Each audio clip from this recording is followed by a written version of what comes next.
I was having like a knife pain to the chest, leading up to going to the hospital.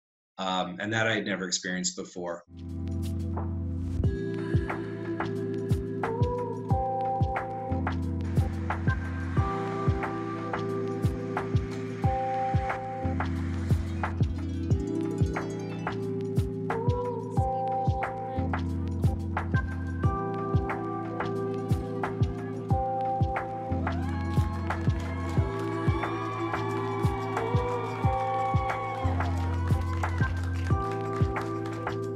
I had worked 5 consecutive shifts in a row.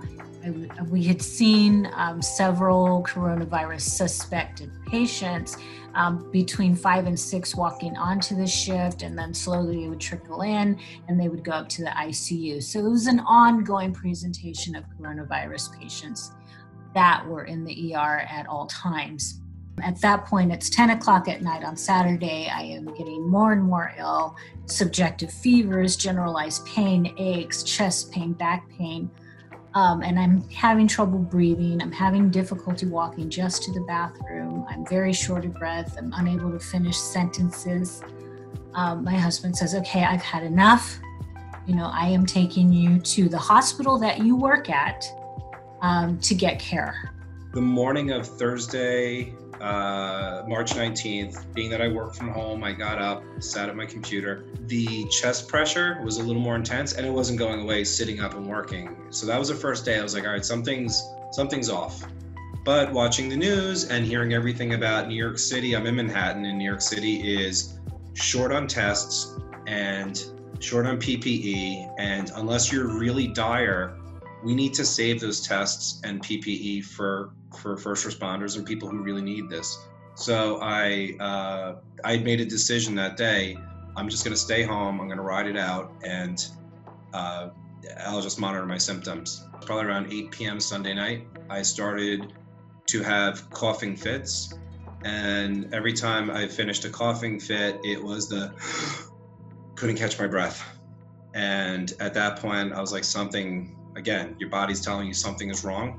And I just later that night, it was going around midnight. I was so uncomfortable. I was so panic stricken that I was like, all right, let me call an ambulance and get to a hospital because something's wrong. I walked in by myself, checked myself in, and was immediately seen by my coworkers and my doctor. At that point, I literally had an emotional breakdown. All of the strength that I had been using to keep myself from falling apart was gone. I burst into tears. I was just a mess. I was so emotional and upset. I felt like I was completely defeated. I felt like a total failure for having exposed myself to this environment, for having contracted the illness. And now I'm, potentially sharing it with my family, with my coworkers. I was devastated. I was scared because I did not know exactly what to expect more. It's like as I was sitting in the hospital and you can't have no family, no friends. So it's just like I was very emotional, and I think the scariest part is when you're going through something like that, you going through it alone. They told me that they were low on PPE, so most of the times they said they couldn't come in the room, so they called me on the hospital phone a lot. I had the classic symptoms. I started off with a fever. The fever in 3 days went up to about 102. I had a slight sore throat and a very, very, very little cough. However, I lost 20 pounds in 12 days. I didn't lose any fat. I lost a lot of muscle. They put an IV on me because I was dehydrated, I guess. They gave me medication for the severe headaches and gave me medication for the nausea. I think you're gonna die. It was not a pleasant experience, especially with the dizziness. You just think it's never going to go away.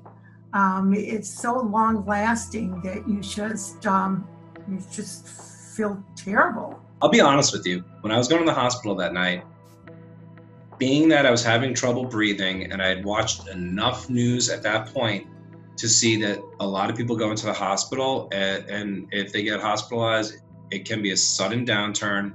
You might wind up on a respirator, and if you wind up on a breathing apparatus, you might not even make it.